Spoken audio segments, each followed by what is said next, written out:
در ادامه سفر کاری به ناحیه دنغره، پرزیدنت جمهوری تاجیکستان پیشوای ملت محترم امامعلی رحمان در دهه کورس مرکز نوی سلامتی را مورد بهره برداری قرار دادند. بینای مرکز دو آشیانه بوده از 14 حجره از جمله حجره‌های قبول، ایمونیزاسیا، طبابتی، داروگذرانی برای طبیبان عائلوی و تحلیلگاه عبارت می باشد.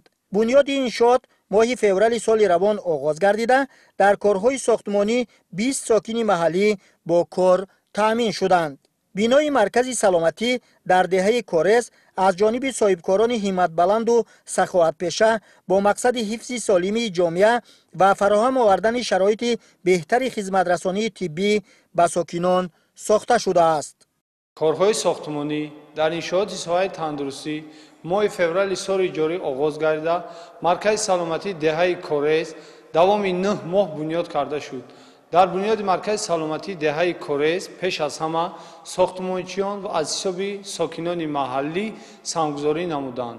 مرکز سلامتی که از جانب مردان برومند دیار ساخته شده است، همچون دستاورد ایدانه در جشن 35 سالگی استقلالیت دولتی برای ساکنان دهه ارزیابی کرده می شود. مرکز سلامتی با تجهیزات مختلف طبی مجهز می باشد و در انشاءات ساحه تندرستی همکنون متخصصان لیاقتمند به کار جلب گردیده با شرایط کاری خوب تامین کرده می شوند. خوشبختانه امروز با سهم صاحبکاری وطنی در دهه کورس بینای زیبایی با تمام شرایط‌های حاضر زمان بنیاد کرده شد. ما طبیبان ساحه تندرستی ناحیه دنغره به غمخواری پیشوای معظم ملت محترم جناب عالی مینه‌داری خود را می‌رسانیم. باز هم سطح خدمت رسانی را بلند می‌برداریم.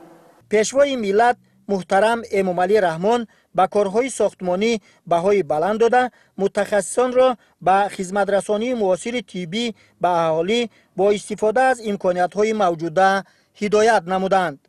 انشاءات ساحه تندرستی تحفه ارزشمند به استقبال جشن 35 سالگی استقلال دولتی برای ساکنان دهه کورس ناحیه دنغره نامیده شد.